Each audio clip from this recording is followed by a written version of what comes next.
Arise, oh compatriots, Nigeria's.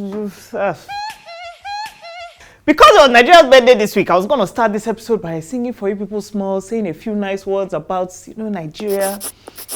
But then I realized there's really no nice words. So, swiftly moving on. Hey there, everyone. My name is Tamara, and welcome to another episode of The Yellow Wall.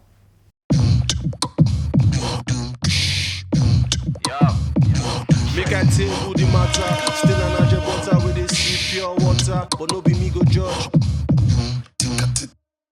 So Nigeria turned 59 this week, and there were a lot of varying opinions. Some people felt there was no need to celebrate anything based on the country's current state, while some people thought we should applaud the few good things we have going for us, like our thriving entertainment sector and our fashion. There were quite a few debates yesterday, but one thing we could all agree on, though, was that our favorite Nigerian's Independence Day speech was very long, very passionate, and said absolutely... There were quite a few debates yesterday, but one thing we could all agree on was that Buhari's Independence Day speech was very long, very passionate, and said absolutely nothing. Can I say that? No. I was funny. No, you cannot say I read the it. script, I was fine with it. No, she cannot say that Buhari's thing was nothing. Okay. Well, he said nothing. I didn't say. I said he said nothing. Okay, so here's what you say. That's the part you Tam, can say. here's what you say. Say our favorite citizen speech was long, boring, but I'm not sure what he said. Can I say our most popular clone?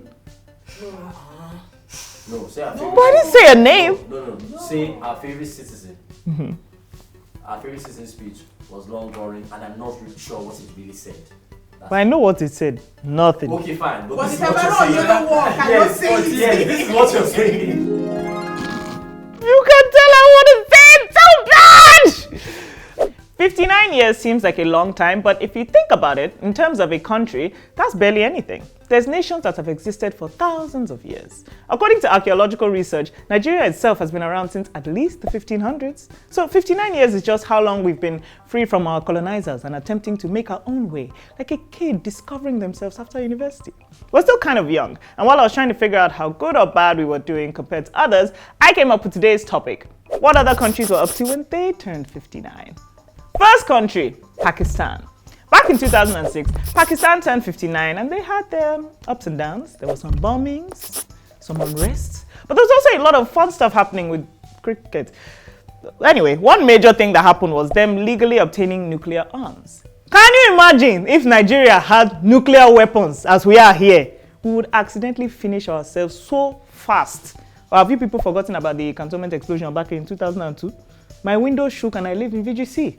There's been talk for the past few years about Nigeria getting a nuclear power plant, and I'm not sure if it's ever going to actually happen because construction was technically supposed to start in 2011, it still hasn't. But I just finished watching that show about the Chernobyl nuclear disaster, and please, dear, please, Nigerian politicians, we don't need it.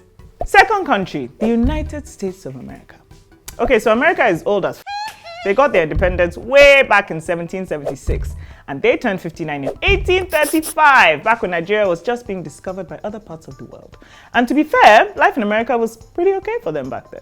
They were being ruled by one of the best presidents the country has ever had, Andrew Jackson. They paid off their national debt. That circus guy from The Greatest Showman started a tour. Life was good. And then the second Great Fire of New York happened, and that messed them up a bit, but Americans proved themselves to be a sharp and reactive people. They built their city and made it even better than before. If there was ever to be a great fire of Lagos, I feel like we would handle it pretty well. It might take about 2 to 3 business years for anything useful to be done, but eventually we would get there. Maybe. Third country, Ghana. Ghana turned 59 in 2016, and it also happened to be the year they had their last presidential election. It wasn't without its drama, but for the most part, democracy won. Unlike Nigeria and our recently passed elections, they had their own election on the actual day. There was no one accused of trying to cheat or rig anything, and if any Ghanaian banks or YouTube shows had made a video talking about the 2 most dominant candidates, I'm sure they were allowed to leave their own up. But it's okay. As I'm sure you guys have realized, elections and politics are a salty topic here at the Yellow Wall, so let's just move on. Fourth country, Canada. To most people, especially people here in Nigeria, Canada is paradise. They have free healthcare, fair enough visa regulations, and their coffee chain Tim Hortons is said to make some of the best coffee you can find. This might be me exaggerating, because I don't know the exact figures, but I feel like at least 50% of our population is trying to run away to Canada. And I get it, bastard cold aside, it's a nice place.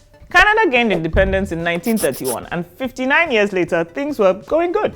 One of the few issues they had was something called the FACA Crisis, which was essentially some land dispute between a tribe of Native Americans and a Canadian town. I got excited when I read that because I thought it was going to be, a long story of war and violence. But Canada being Canada, the whole crisis lasted for just 78 days. As in just 3 months. Nigerian farmers started having land dispute issues back in 1998, and now the situation has escalated into us having a whole ass terrorist/kidnapping organization. And meanwhile, all it took Canada was 78 days. God save us. Fifth country, Egypt. Egypt technically has two independencies. They did it twice. They first became independent in 1922, but their colonizers continued semi-ruling the country until 1952. 59 years after their first independence saw the assassination of their president at the time, Anwar Sadat. Anwar was a cool enough guy. He had a Nobel Peace Prize for literally trying to bring peace to the Middle East, but his people didn't really care for that, and Egyptian jihadists took him out. I tried to forgive Egypt for that because, to be honest, they were only 29 then and we're all still figuring ourselves out at that age, even if you're a country. But then 59 years after 1952 was 2011, when Egypt was in the middle of a full-on revolution. There was violence, police brutality, fires, and a whole lot of deaths. To say the least, they really were not doing so good. I'm not gonna lie, after researching all of this, I kind of almost have a little hope for Nigeria. It seems like most countries were still trying to figure it out by their 65th. Clearly, I'm not focused. They were trying to figure it out by their 59th birthday. So who knows, maybe by the time we're 70 or 90 or 100, the country will finally be a place everyone's not constantly trying to run away from. Maybe we'll be proud to be Nigerian. We'll be proud of Nigeria. We'll be able to sing the second verse of our own national anthem. Or more likely, we'll just be like Egypt. Who knows? Guess we'll just have to wait and see. And that brings us to the end of the episode. Did you guys celebrate Independence Day? Or did you spend it all in black like me, mourning the nation? Let me know in the comments below. Don't forget to hit us up on our social media and make sure you subscribe to Accelerate TV for all of our great content. My name is Tamara and I'll be back in 2-ish weeks with more from the Yellow Wall.